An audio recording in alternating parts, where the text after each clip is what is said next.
Assalamualaikum warahmatullahi wabarakatuh. Kami, Maftahatul Khair, Muhammad Jufri dan Aisyatir Rodiah, mahasiswa Teknik Informatika angkatan 2023 dari kelompok 3, akan membahas salah satu metode pengembangan perangkat lunak yang sangat penting, yaitu Rapid Application Development atau lebih dikenal dengan RAD. Metode ini terkenal karena kemampuannya untuk mempercepat proses pengembangan software tanpa mengorbankan kualitas. Seperti yang terlihat di slide ini, custom software development menjadi fokus utama dengan angka yang cukup signifikan, yaitu 71,2%. Ini menunjukkan betapa pentingnya solusi yang cepat dan tepat dalam dunia teknologi saat ini. Dalam presentasi ini, kita akan membahas beberapa poin utama, termasuk pengertian RAD, tahapan dalam RAD, ciri-ciri RAD, syarat penerapan RAD, dan tentu saja kesimpulan dari seluruh pembahasan ini. Semoga video ini bisa membantu teman-teman memahami konsep RAD dengan lebih baik dan membuka wawasan tentang pentingnya pengembangan perangkat lunak yang cepat dan efisien. Oke, langsung saja kita mulai. Pembahasan yang pertama yaitu pengertian RAD atau Rapid Application Development. Rapid Application Development yang dikenal dengan RAD merupakan salah satu metode pengembangan perangkat lunak yang fokus utamanya terhadap dua hal, yaitu kecepatan dan fleksibilitas proses pembangunan sistem.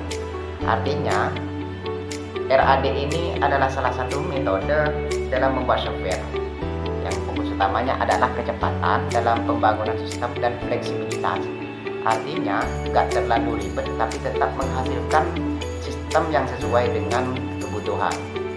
Nah, RAD ini diperkenalkan pertama kali oleh James Martin pada tahun 90-an yang dilatar belakangi pada saat itu banyak orang merasa model yang lama seperti waterfall itu terlalu kaku dan membutuhkan proses yang sangat lama dalam membangun perangkat lunak.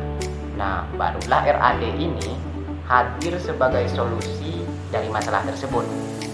RAD dirancang untuk menghasilkan produk perangkat lunak dalam waktu yang lebih singkat.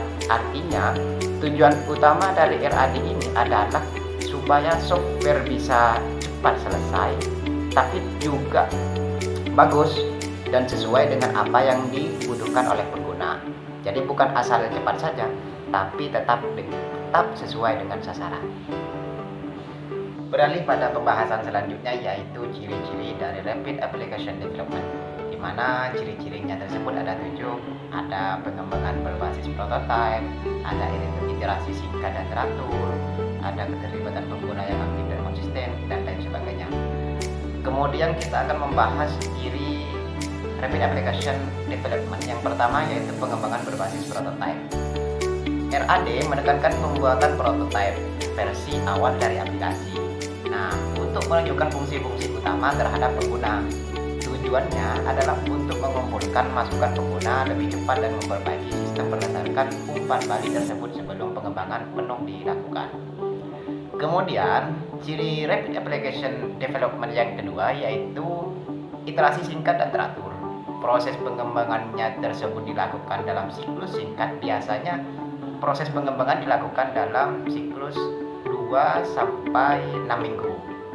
Nah, di mana setiap iterasi ini menghasilkan sebuah perubahan versi baru dari sistem. Hal ini memungkinkan tim untuk menyesuaikan sistem dengan cepat terhadap perubahan dan kebutuhan dari pengguna. Kemudian ciri yang ketiga yaitu keterlibatan pengguna yang aktif dan konsisten. Artinya antara developer dan pengguna itu ada keterlibatan aktif.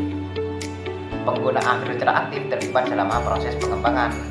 Itu artinya antara pengguna atau konsumen dan developer itu ada komunikasi yang aktif. Ilustrasi singkatnya seperti ini. Misal ada penjual makanan menawarkan sebuah makanan pada pembeli dengan berbagai aneka ragam rasa. Nah, seorang penjual itu menawarkan apakah rasanya mau rasa anggur, kemudian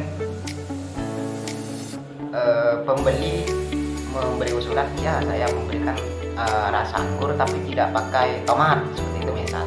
Nah, ini yang dimaksud antara penjual dan pembeli itu saling terlibat dalam proses pembuatan makanan. Nah, keterlibatan pengguna yang aktif dan konsisten ini artinya developer dan pengguna akhir itu saling terlibat. Jika proyeknya ini kurang A, maka konsumen atau pengguna itu mengusulkan seperti itu. Kemudian ciri rapid application development yang keempat yaitu pemanfaatan alat bantu otomatisasi. Karena mustahil rasanya membangun sebuah proyek dengan menggunakan metode rapid application yang tujuan utamanya adalah yang fokus utamanya adalah fleksibilitas dan kecepatan dalam membangun sebuah sistem itu dilakukan secara manual. Maka dalam pengembangan ini dibutuhkan alat bantu otomatisasi. Misal untuk pengkodean itu yang biasa kita gunakan itu adalah VS Code dengan framework untuk membangun aplikasi mobile adalah Flutter dan lain sebagainya. Kemudian ciri rapid application development yang keempat, yang kelima, maaf. Tim kecil dengan kompetensi tinggi. Artinya RAD biasanya dilakukan oleh tim kecil namun sangat kompeten. Artinya mempunyai kompetensi yang tinggi. Terdiri dari pengembang, desainer, UI UX dan pengguna, kemudian back-end developer atau front-end developer. Ini yang dimaksud tim kecil yang memang tim tersebut mempunyai kompetensi yang tinggi, yang kompeten dalam bidangnya. Misal di desain UI UX itu yang kompetensi itu, misal kompeten di developer, back-end developer dan back-end front-end developer yang kompeten di situ, sehingga menjadi sebuah tim kecil yang mempunyai kompetensi tinggi. Kemudian ciri yang keenam dari rapid application development yaitu dokumentasi minimalis dan fleksibel. Dokumentasi dalam RAD tidak terlalu normal, tidak terlalu formal, dan tidak terlalu mendetail dari awal. Fokusnya adalah pada fungsi dan kebutuhan yang berjalan, bukan pada kelengkapan dokumen. Namun dokumentasi tetap dibuat jika dibutuhkan dan disesuaikan secara fleksibel. Kemudian ciri yang terakhir, nah ini yang paling penting. Karena rapid application development adalah sebuah metode pengembangan perangkat lunak atau yang dikenal dengan software yang fokus utamanya adalah fleksibel dan kecepatan dalam pengembangan proses pengembangan, itu ciri yang terakhir ini sangat penting karena fokus pada kecepatan dan efisiensi waktu. Ciri yang terakhir yaitu fokus kecepatan dan efisiensi waktu. Seperti namanya, RAD menekankan pada kecepatan dan pengembangan dalam pengembangan dan efisiensi proses. Sehingga ciri yang terakhir ini sangat mustahil rasanya jika kita menggunakan metode RAD tapi tidak efisiensi dalam membangun dan juga tidak cepat. Nah, ciri yang terakhir ini sangat dibutuhkan. Tapi yang terakhir ini tergantung dengan beberapa kondisi. Oke, walaupun RAD memiliki banyak keunggulan, namun metode ini tidak bisa diterapkan kepada semua jenis proyek, yang mana ada beberapa persyaratan yang perlu dipenuhi agar RAD bisa berjalan secara optimal dan sesuai dengan harapan. Yang mana yang pertama itu adalah keterlibatan pengguna yang konsisten. Kenapa seperti itu? Karena jika pengguna tidak terlibat secara langsung, mulai dari evaluasi prototipe hingga pengujian akhir, maka RAD ini agak sulit untuk berjalan secara optimal gitu. Selanjutnya yaitu yang kedua, yaitu kebutuhan sistem yang tidak terlalu kompleks. Nah, RAD itu cocoknya untuk sistem yang berskala kecil sampai menengah. Nah, jika sistemnya itu terlalu kompleks atau besar, nah jangan menggunakan RAD karena RAD cocoknya kayak yang sederhana aja gitu. Yang ketiga, adanya teknologi pendukung. Kenapa seperti itu?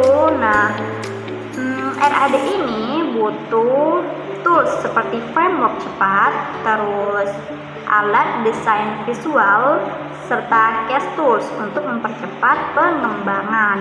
Nah, itu juga perlu dipenuhi ya guys ya, untuk menerapkan RAD gitu.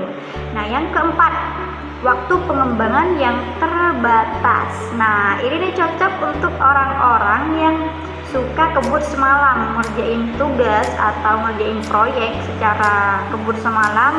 Kalau nggak besok nggak mau dikerjain, atau kalau dikasih atasan dikasih sekarang terus deadline-nya besok. Nah, ini cocok untuk RAD gitu, soalnya ini nih cocok untuk deadline yang ketat banget gitu. Oke, selanjutnya yang ke berapa ya? Yang kelima, yaitu tim pengembang yang berpengalaman. Nah, ternyata ini juga termasuk persyaratan yang perlu diprioritaskan lah.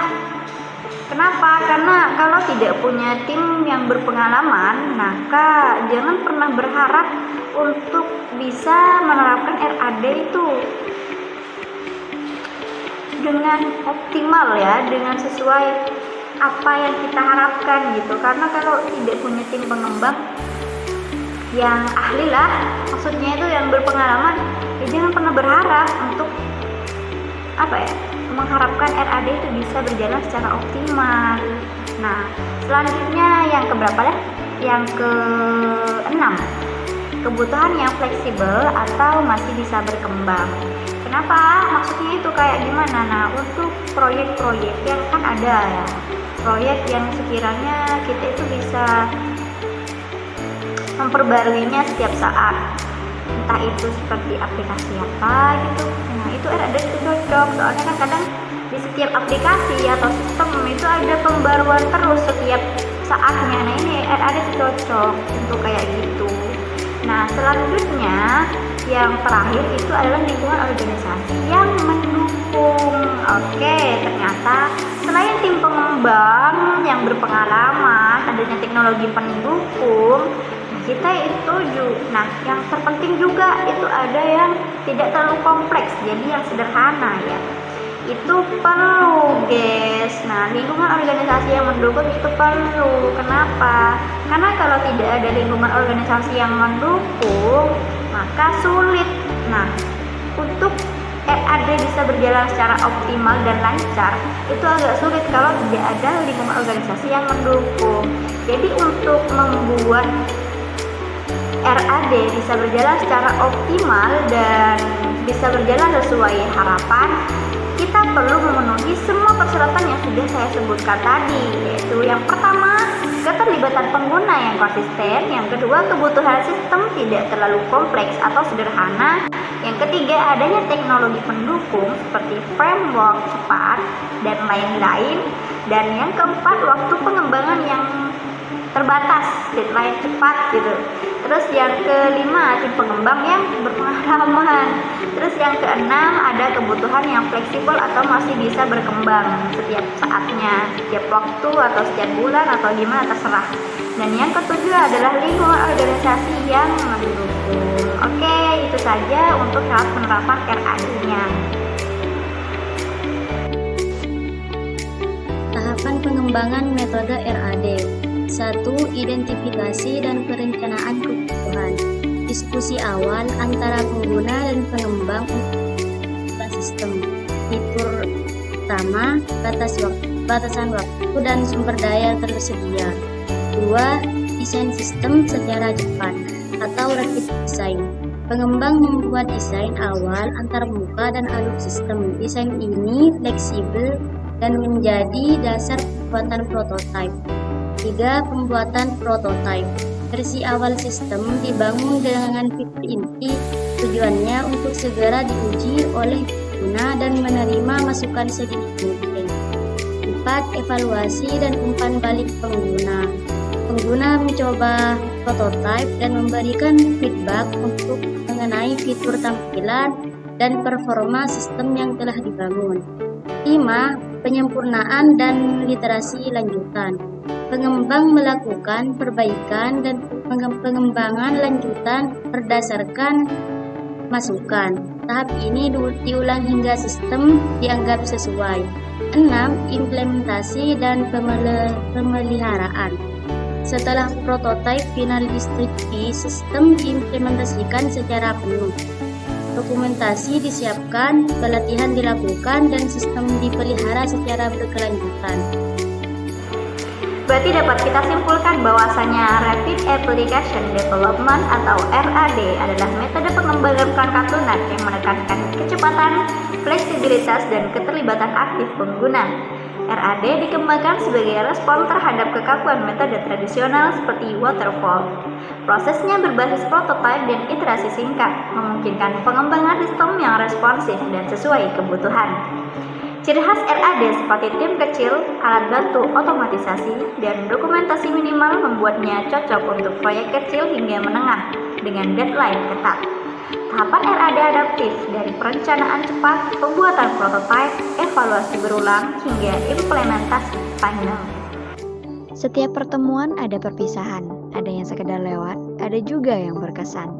Anak pintar dan pemberani minum air di gelas bersih. Saya tutup presentasi hari ini, salam hangat dan terima kasih. Kalau presentasinya seru, jangan lupa tepuk tangan. Kalau ada yang tidur, ya anggap saja saya punya suara yang menenangkan. Assalamualaikum warahmatullahi wabarakatuh.